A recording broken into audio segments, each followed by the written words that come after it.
La Crique de l'Aube est heureuse de vous présenter dans le cadre de son cycle Antigone. De Sophocle à aujourd'hui, il y a eu Jean Anouilh, dialogue d'Antigone et de Créon. Les spécialistes sont unanimes. Être capable de dire non, c'est avant tout se respecter soi-même, mais aussi respecter l'autre en étant honnête sur ce que l'on peut ou ne peut pas offrir. Le non est une protection contre le surmenage, le stress et les situations inconfortables. Et il et elle se souviennent des mots d'Antigone face à Créon, car comme toutes les histoires qui perdurent, cette histoire est intemporelle et universelle. C'est ainsi que... Faut-il lui remettre les menottes, chef? Non.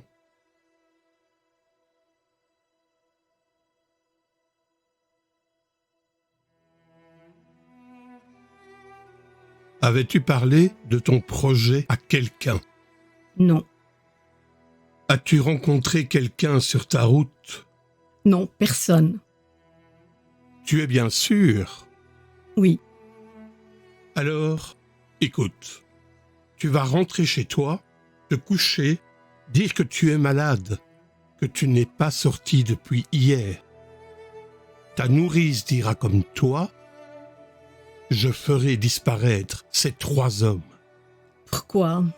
Puisque vous savez bien que je recommencerai. Pourquoi as-tu tenté d'enterrer ton frère? Je le devais. Je l'avais interdit. Je le devais tout de même. Ceux qu'on n'enterre pas errent éternellement sans jamais trouver de repos. Si mon frère vivant était rentré harassé d'une longue chasse, je lui aurais enlevé ses chaussures, je lui aurais fait à manger, je lui aurais préparé son lit. Polynice, aujourd'hui, a achevé sa chasse. Il rentre à la maison, où mon père et ma mère et Théocle aussi l'attendent. Il a droit au repos. C'était un révolté et un traître. C'était mon frère. Tu avais entendu proclamer l'édit au carrefour? Tu avais lu l'affiche sur tous les murs de la ville? Oui. Tu savais le sort qui était promis à celui, quel qu'il soit, qui oserait lui rendre les honneurs funèbres? Oui, je le savais. Tu as peut-être cru que d'être la fille d'Œdipe, la fille de l'orgueil d'Œdipe, c'était assez pour être au-dessus de la loi? Non, je n'ai pas cru cela. La loi est d'abord faite pour toi, Antigone. La loi est d'abord faite pour les filles des rois. Si j'avais été une servante, en train de faire sa vaisselle, quand j'ai entendu lire l'édit, j'aurais essuyé l'eau grasse de mes bras et je serais sortie avec mon tablier pour aller enterrer mon frère. Ce n'est pas vrai. Si tu avais été une servante, tu n'aurais pas douté que tu allais mourir et tu serais resté à pleurer ton frère chez toi. Seulement, tu as pensé que tu étais de race royale, ma nièce et la fiancée de mon fils, et que, quoi qu'il arrive, je n'oserais pas te faire mourir. Vous vous trompiez.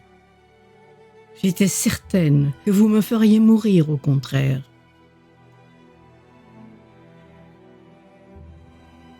L'orgueil d'Œdipe. Tu es l'orgueil d'Œdipe. Oui, maintenant que je l'ai trouvé au fond de tes yeux, je te crois. Tu as dû penser que je te ferais mourir. Et cela te paraissait un dénouement tout naturel pour toi, orgueilleuse. Pour ton père non plus, je ne dis pas le bonheur. Il n'en était pas question. Le malheur humain, c'était trop peu. L'humain vous gêne aux entournures de la famille. Il vous faut un tête-à-tête avec le destin et la mort. Et tuer votre père et coucher avec votre mère, et apprendre tout cela après, avidement, mot par mot.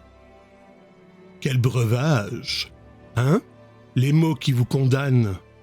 et comme on les boit goulûment quand on s'appelle Oedipe ou Antigone.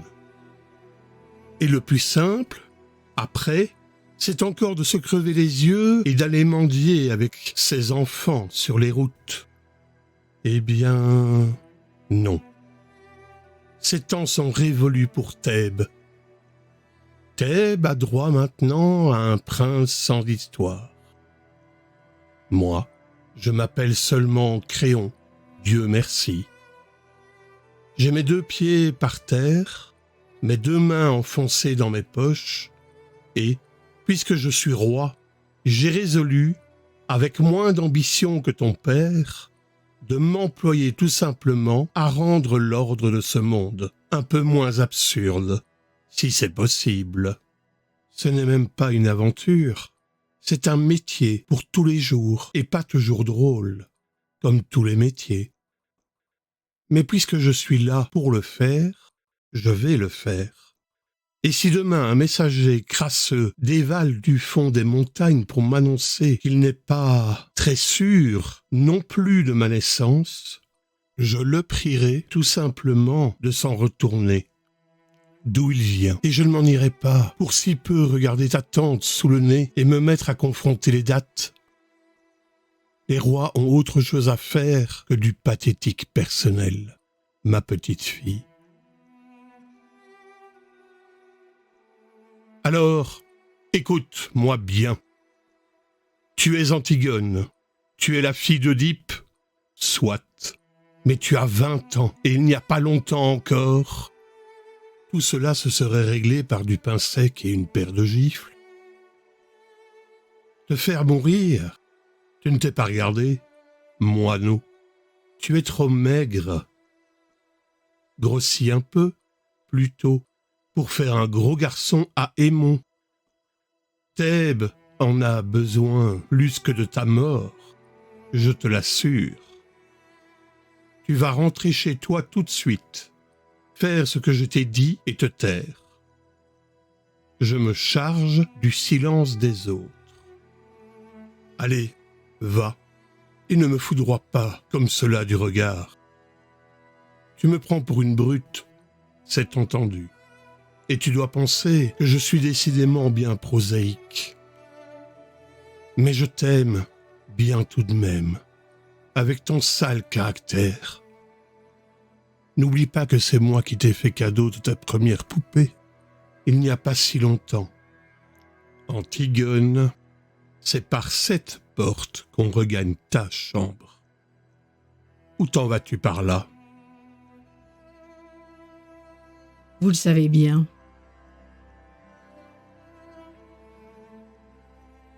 Quel jeu joues-tu? Je ne joue pas.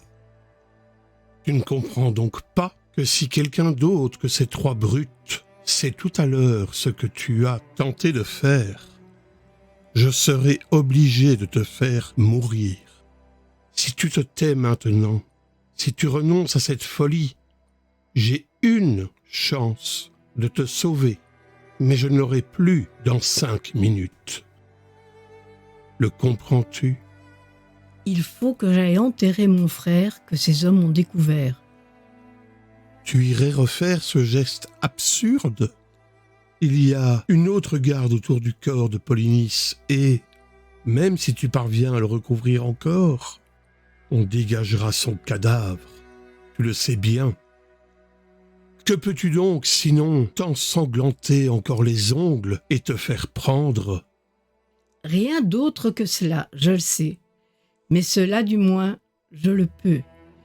Et il faut faire ce que l'on peut.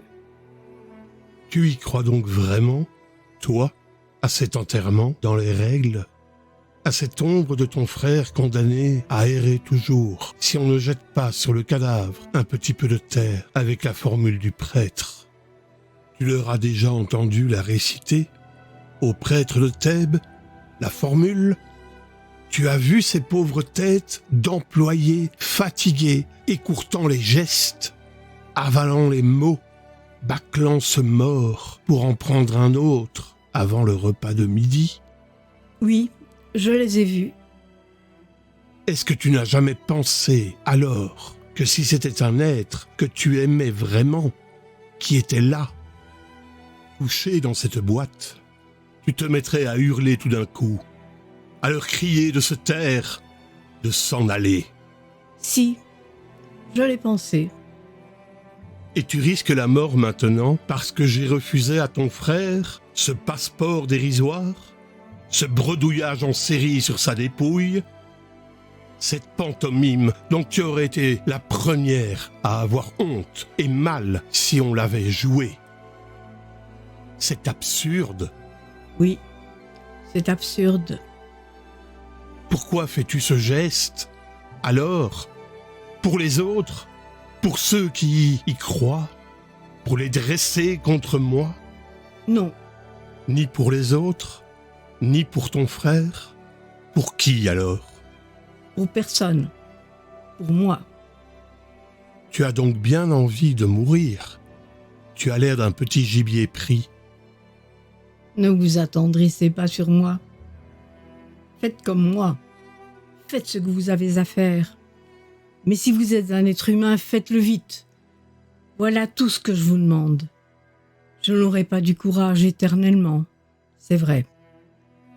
Je veux te sauver, Antigone. Vous êtes le roi. Vous pouvez tout. Mais cela, vous ne le pouvez pas. Tu crois? Ni me sauver, ni me contraindre. Orgueilleuse, petite Oedipe.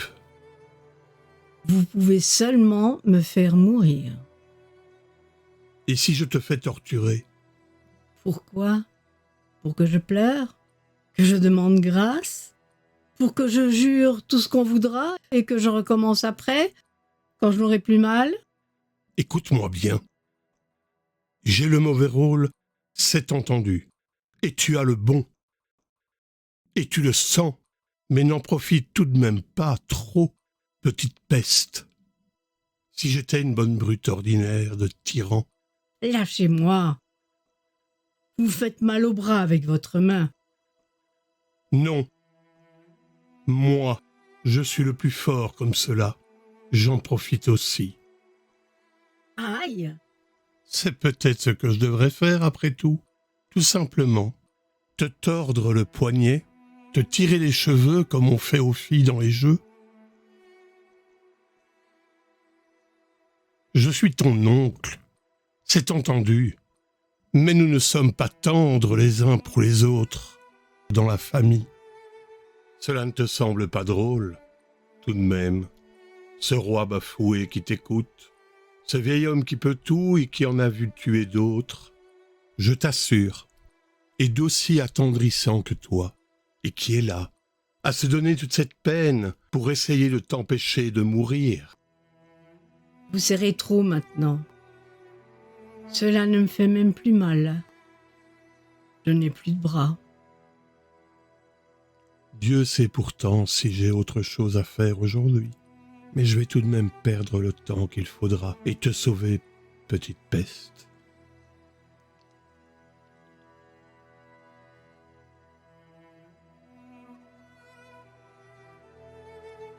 Au lendemain d'une révolution ratée, il y a du pain sur la planche, je te l'assure. Mais les affaires urgentes attendront. Je ne veux pas te laisser mourir dans une histoire de politique. Tu vaux mieux que cela, parce que ton Polynice, cette ombre éplorée et ce corps qui se décompose entre ses gardes et tout ce pathétique qui t'enflamme, ce n'est qu'une histoire de politique. D'abord, je ne suis pas tendre, mais je suis délicat. J'aime ce qui est propre, net, bien lavé. Tu crois que cela ne me dégoûte pas autant que toi, cette viande qui pourrit au soleil? Le soir, quand le vent vient de la mer, on le sent déjà du palais. Cela me soulève le cœur. Pourtant, je ne vais même pas fermer ma fenêtre. C'est ignoble, et je peux même le dire à toi, c'est bête, monstrueusement bête. Mais il faut que tout Thèbes sente cela pendant quelque temps. Tu penses bien que je l'aurais fait enterrer, ton frère, ne fût-ce que pour l'hygiène, mais pour que les brutes que je gouverne comprennent, il faut que cela pue le cadavre de Polynice dans toute la ville, pendant 1 mois. Vous êtes odieux. Oui, mon petit, c'est le métier qui le veut. Ce qu'on peut discuter, c'est s'il faut le faire ou ne pas le faire. Mais si on le fait, il faut le faire comme cela. Pourquoi le faites-vous? Un matin, je me suis réveillé roi de Thèbes. Et Dieu sait si j'aimais autre chose dans la vie que d'être puissant. Il fallait dire non. Alors, Je le pouvais. Seulement, je me suis senti tout d'un coup comme un ouvrier qui refusait un ouvrage. Cela ne m'a pas paru honnête. J'ai dit oui. eh bien, tant pis pour vous. Moi, je n'ai pas dit oui. Qu'est-ce que vous voulez que cela me fasse à moi, votre politique, vos nécessités, vos pauvres histoires? Moi, je peux dire non encore à tout ce que je n'aime pas. Et je suis seul juge. Et vous, avec votre couronne, avec vos gardes, avec votre attirail, vous pouvez seulement me faire mourir parce que vous avez dit oui. Écoute-moi. Si je veux, moi, je peux ne pas vous écouter. Vous avez dit oui. Je n'ai plus rien à apprendre de vous. Pas vous. Vous êtes là à boire mes paroles. Et si vous n'appelez pas vos gardes, c'est pour m'écouter jusqu'au bout. Tu m'amuses.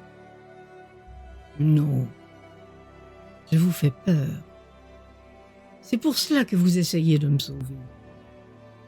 Ce serait tout de même plus commode de garder une petite Antigone vivante et muette dans ce palais. Vous êtes trop sensible pour faire un bon tyran, voilà tout. Mais vous allez tout de même me faire mourir tout à l'heure, vous le savez. Et c'est pour cela que vous avez peur. C'est laid, un homme qui a peur. Eh bien, oui.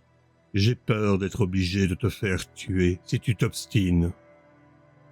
Et je ne le voudrais pas. Moi, je ne suis pas obligée de faire ce que je ne voudrais pas. Vous n'auriez pas voulu non plus, peut-être, refuser une tombe à mon frère. Dites-le donc que vous ne l'auriez pas voulu. Je te l'ai dit. Et vous l'avez fait tout de même. Et maintenant, vous allez me faire tuer sans le vouloir. Et c'est cela, être roi. Oui, c'est cela.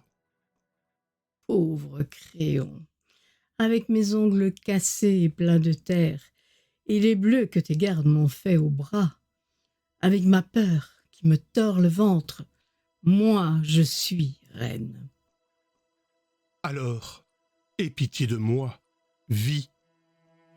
Le cadavre de ton frère qui pourrit sous mes fenêtres, c'est assez payé pour que l'ordre règne dans Thèbes. Mon fils t'aime.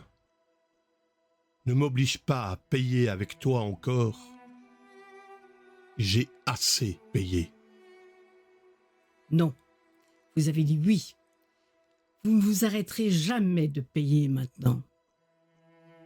Mais, bon Dieu, essaye de comprendre une minute. Toi aussi, petite idiote. J'ai bien essayé de te comprendre. Moi. Il faut pourtant qu'il y en ait qui disent oui. Il faut pourtant qu'il y en ait qui mènent la barque. Cela prend l'eau de toutes parts. C'est plein de crimes, de bêtises, de misère. Et le gouvernail est là, qui ballotte. L'équipage ne veut plus rien faire. Il ne pense qu'à piller la cale, et les officiers sont déjà en train de se construire un petit radeau confortable. Rien que pour eux, avec toute la provision d'eau douce, pour tirer au moins leurs eaux de là. Et le mât craque, et le vent siffle, et les voiles vont se déchirer, et toutes ces brutes vont crever tout ensemble, parce qu'elles ne pensent qu'à leur peau, à leurs précieuses peaux et à leurs petites affaires. Crois-tu, alors, qu'on a le temps de faire le raffiné, de savoir s'il faut dire oui ou non, de se demander s'il ne faudra pas payer trop cher un jour, et si on pourra encore être un homme après? On prend le bout de bois, on redresse devant la montagne d'eau, on gueule un ordre et on tire dans le tas, sur le premier qui s'avance. Dans le tas, cela n'a pas de nom. C'est comme la vague qui vient de s'abattre sur le pont devant vous. Le vent qui vous gifle, et la chose qui tombe devant le groupe n'a pas de nom. C'était peut-être celui qui t'avait donné du feu en souriant la veille. Il n'a plus de nom. Et toi non plus, tu n'as plus de nom. Cramponné à la barre, il n'y a plus que le bateau qui est un nom, et la tempête. Est-ce que tu le comprends, cela? Je ne veux pas comprendre. C'est bon pour vous. Moi, je suis là pour autre chose que pour comprendre. Je suis là pour vous dire non et pour mourir. C'est facile de dire non. Pas toujours. Pour dire oui, il faut suer et retrousser ses manches, empoigner la vie à pleines mains et s'en mettre jusqu'au coude. C'est facile de dire non, même si on doit mourir. Il n'y a qu'à pas bouger et attendre. Attendre pour vivre, attendre même pour qu'on vous tue. C'est trop lâche. C'est une invention des hommes. Tu imagines un monde où les arbres aussi auraient dit non contre la sève, où les bêtes auraient dit non contre l'instinct de la chasse ou de l'amour. Les bêtes, elles au moins, elles sont bonnes et simples et dures. Elles vont, se poussant les unes après les autres, courageusement, sur le même chemin. Et si elles tombent, les autres passent, et il peut s'en perdre autant que l'on veut. Il en restera toujours une de chaque espèce, prête à refaire des petits et à reprendre le même chemin avec le même courage, toutes pareilles à celles qui sont passées avant. Quel rêve, hein, pour un roi. C'est bête. Mais ce serait si simple. Tu me méprises, n'est-ce pas? C'est drôle. Je l'ai souvent imaginé. Ce dialogue avec un petit jeune homme pâle qui aurait essayé de me tuer et dont je ne pourrais rien tirer après que du mépris. Mais je ne pensais pas que ce serait avec toi. Et pour quelque chose d'aussi bête, écoute-moi tout de même pour la dernière fois. Mon rôle n'est pas bon, mais c'est mon rôle. Et je vais te faire tuer. Seulement, avant, je veux que toi aussi tu sois bien sûr du tien. Tu sais pourquoi tu vas mourir, Antigone. Tu sais au bas de quelle histoire sordide tu vas signer pour toujours ton petit nom sanglant? Quelle histoire? Celle des Théocle et de Polynice, celle de tes frères. Non, tu crois la savoir, tu ne la sais pas. Personne ne la sait dans Thèbes, que moi. Mais il me semble que toi, ce matin, tu as aussi le droit de l'apprendre. Ce n'est pas bien beau, tu vas voir. Que te rappelles-tu de tes frères, d'abord? 2 compagnons de jeu qui te méprisaient sans doute, qui te cassaient tes poupées, se chuchotant éternellement des mystères à l'oreille l'un de l'autre pour te faire enrager. C'était des grands. Après, tu as dû les admirer avec leurs premières cigarettes, leurs premiers pantalons longs, et puis ils ont commencé à sortir le soir, à sentir l'homme, et ils ne t'ont plus regardé du tout. J'étais une fille. Tu voyais bien ta mère pleurer, ton père se mettre en colère. Tu entendais claquer les portes à leur retour et le ricanement dans les couloirs. Et ils passaient devant toi, goguenards et veules, sentant le vin. Une fois, je m'étais cachée derrière une porte. C'était le matin. Nous venions de nous lever, et eux, ils rentraient. Polynice m'a vue. Il était tout pâle, les yeux brillants, et si beau dans son vêtement du soir. Il m'a dit « Tiens, tu es là, toi ?» et il m'a donné une grande fleur de papier qu'il avait rapportée de sa nuit. Et tu l'as conservée, n'est-ce pas, cette fleur? Et hier, avant de t'en aller, tu as ouvert ton tiroir et tu l'as regardée longtemps pour te donner du courage. Qui vous a dit cela? Pauvre Antigone, avec ta fleur de cotillon, sais-tu qui était ton frère? Je savais que vous me diriez du mal de lui, en tout cas. Un petit fêtard imbécile, un petit carnassier dur et sans âme, une petite brute tout juste bonne à aller plus vite que les autres avec ses voitures, à dépenser plus d'argent dans les bars. Une fois, j'étais là. Ton père venait de lui refuser une grosse somme qu'il avait perdue au jeu. Il est devenu tout pâle et il a levé le poing en criant un mot ignoble. Ce n'est pas vrai. Son poing de brute a tout volé dans le visage de ton père. C'était pitoyable. Ton père était assis à sa table, la tête dans ses mains. Il saignait du nez. Il pleurait. Et dans un coin du bureau, Polynice, ricanant, qui allumait une cigarette. Ce n'est pas vrai. Rappelle-toi, tu avais 12 ans. Vous ne l'avez pas revu pendant longtemps.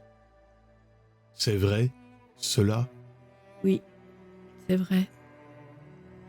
C'était après cette dispute. Ton père n'a pas voulu le faire juger. Il s'est engagé dans l'armée argienne. Et, dès qu'il a été chez les Argiens, la chasse à l'homme a commencé contre ton père, contre ce vieil homme qui ne se décidait pas à mourir, à lâcher son royaume. Les attentats se succédaient et les tueurs que nous prenions finissaient toujours par avouer qu'ils avaient reçu de l'argent de lui. Pas seulement de lui, d'ailleurs. Car c'est cela que je veux que tu saches. Les coulisses de ce drame où tu brûles de jouer un rôle, la cuisine. J'ai fait faire hier des funérailles grandioses à Éthéocle. Éthéocle est un héros et un saint pour Thèbes maintenant.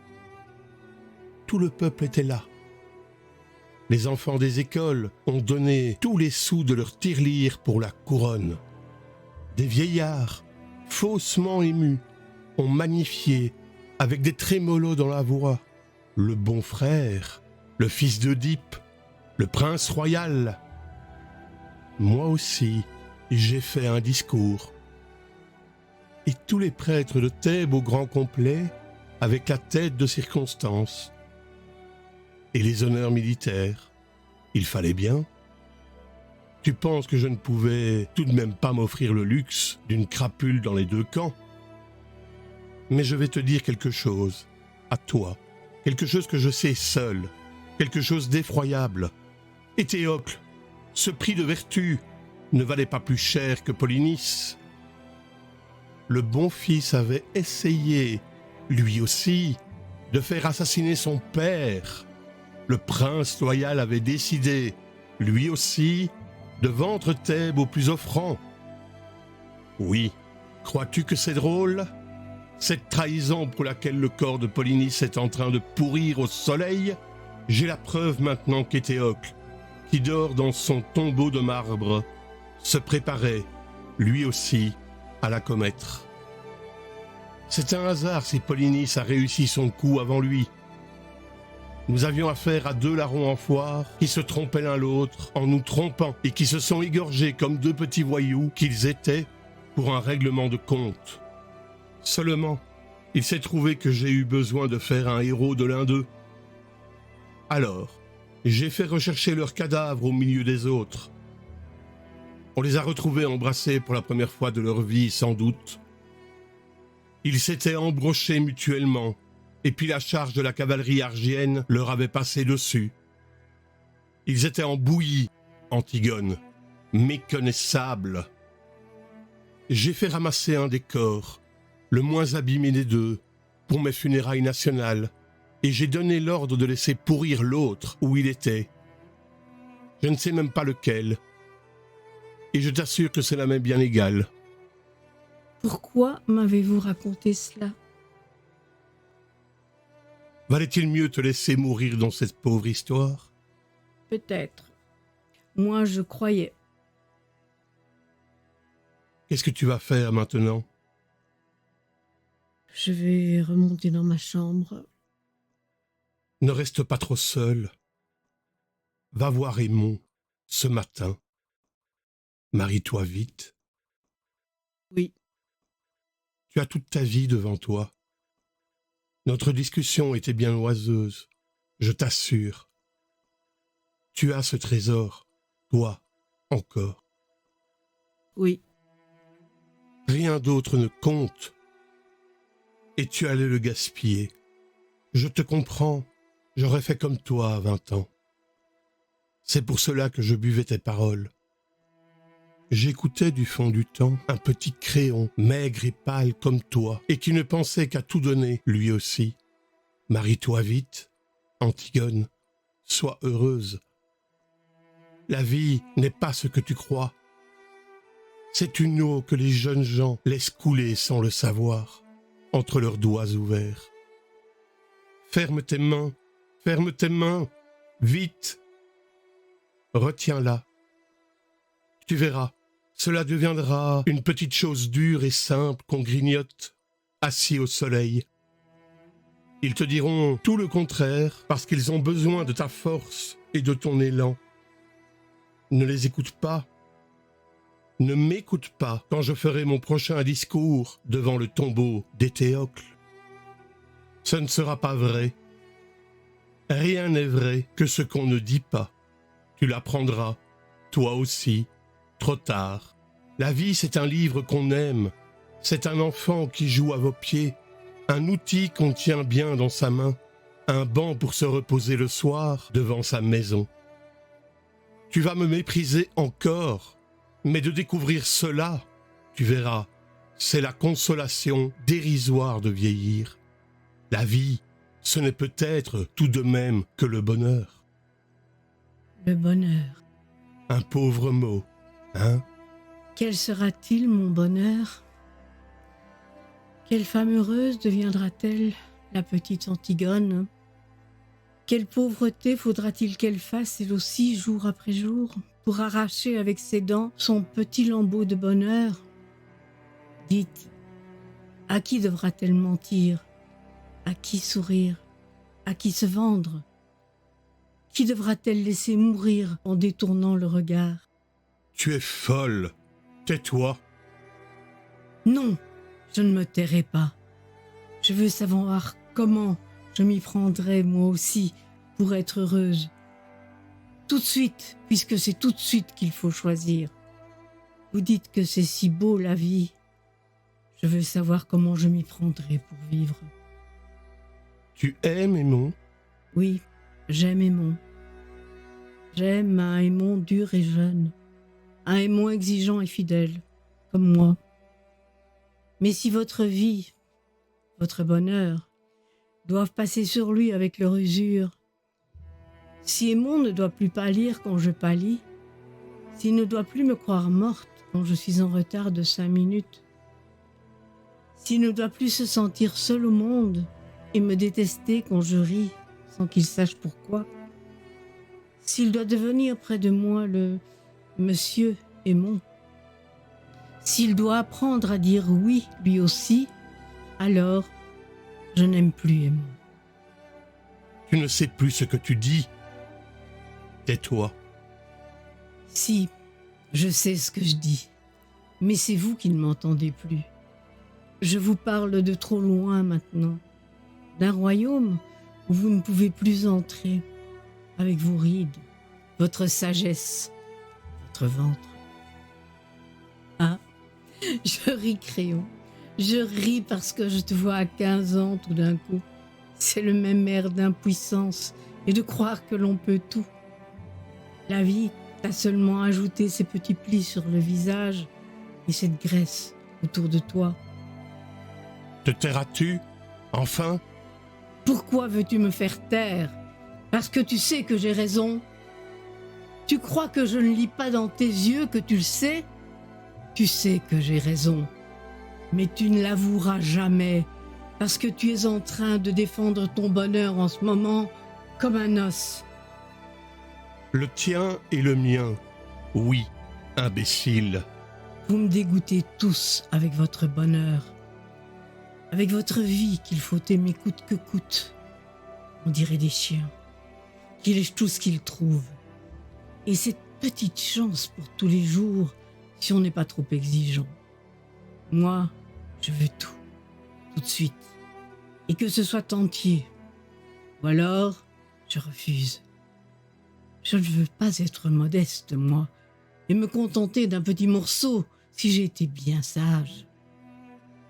Je veux être sûre de tout aujourd'hui, et que cela soit aussi beau que quand j'étais petite, ou mourir. Allez, commence, comme ton père. Comme mon père, oui. Nous sommes de ceux qui posent les questions jusqu'au bout, jusqu'à ce qu'il ne reste vraiment plus la plus petite chance d'espoir vivante, la plus petite chance d'espoir à étrangler. Nous sommes de ceux qui leur sautent dessus quand ils le rencontrent. Votre espoir, votre cher espoir, votre sale espoir. Tais-toi. Si tu te voyais en criant ces mots, tu es laide. Oui, je suis laide. C'est ignoble, n'est-ce pas? Ces cris, ces sursauts, cette lutte de chiffonnier. Papa n'est devenu beau qu'après. Quand il a été bien sûr, enfin, qu'il avait tué son père, que c'était bien avec sa mère qu'il avait couché, et que rien, plus rien ne pouvait le sauver.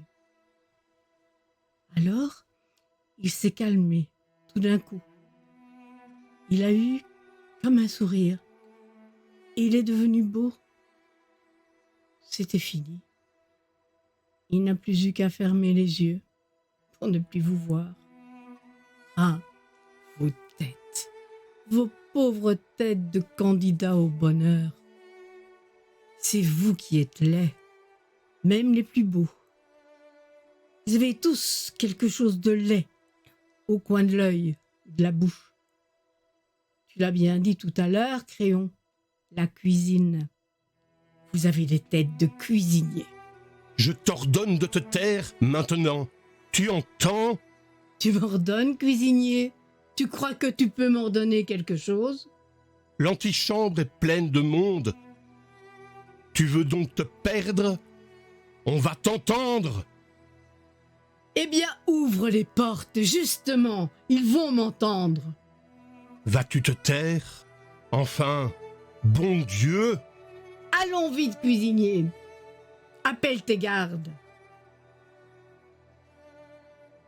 Vers 559-562, Antigone à Ismène.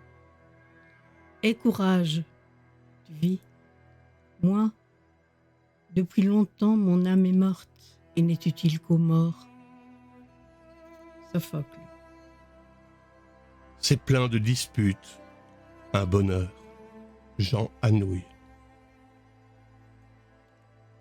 Merci à vous et à bientôt sur la crique de l'Aube.